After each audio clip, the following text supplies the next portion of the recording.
యువతకు నా విజ్ఞప్తి, కొంతకాలం నుంచి ఈ మాదక ద్రవ్యాల వైపు యువతను కొంతమంది శక్తులు ముందుకు తీసుకెళ్తున్నారు. మాదక ద్రవ్యాలు ఏదైనా కూడా, అంటే డ్రగ్స్ కాసేపు మీకు ఆనందాన్ని ఇస్తాయి, కానీ మీ జీవితాన్ని నాశనం చేస్తాయి. అది మీ శరీరాన్ని నాశనం చేస్తాయి, మీ కుటుంబాన్ని నాశనం చేస్తాయి, మీ కెరీర్ని నాశనం చేస్తాయి, మీ శత్రువులను దూరం చేస్తాయి, మిమ్మల్ని ఈ సమాజానికి దూరం చేస్తాయి. మీరు ఈ సమాజానికి దూరం అవుతారు, భారం అయిపోతారు.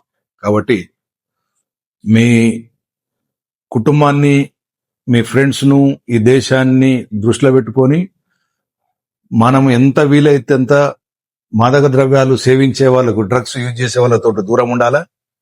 మనల్ని మనం కాపాడుకోవాలా. దానికి తల్లిదండ్రులు కూడా సపోర్ట్ చేయాలి.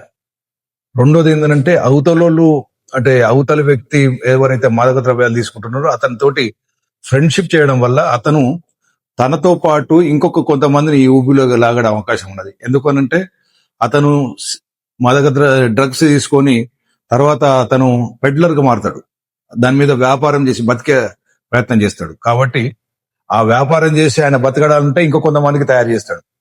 కాబట్టి మనం ఏదో ఫ్రెండ్షిప్ లా మనకు ఆఫర్ చేస్తున్నారనే పేరు మీద డ్రగ్స్ తీసుకోవడం అవుతుందో అది అవతలడికి బిజినెస్ అవుతుంది. మనం నాశనం అవుతాం, వాడికి లాభం అవుతుంది.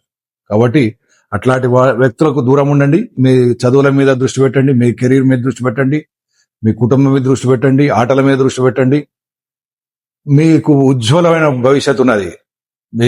ఇప్పుడు ఈ మధ్య కాలంలో చూసినాం, ప్రైవేట్ రంగంలో ఒక రాకెట్ లాంచ్ చేస్తే దాంట్లో మన సిరిసిల్ల పిల్లలు, కరీంనగర్ పిల్లలు వచ్చారు. ఎందుకు వచ్చారు?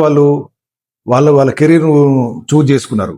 వాళ్ళు కెరీర్ చూజ్ చేసుకోవాలంటే కంపల్సరీ మత్తుకు దూరంగా ఉండాలి. మత్తుకు దూరంగా ఉంటేనే మీరు అనుకున్న గమ్యాన్ని సాధించగలుగుతారు.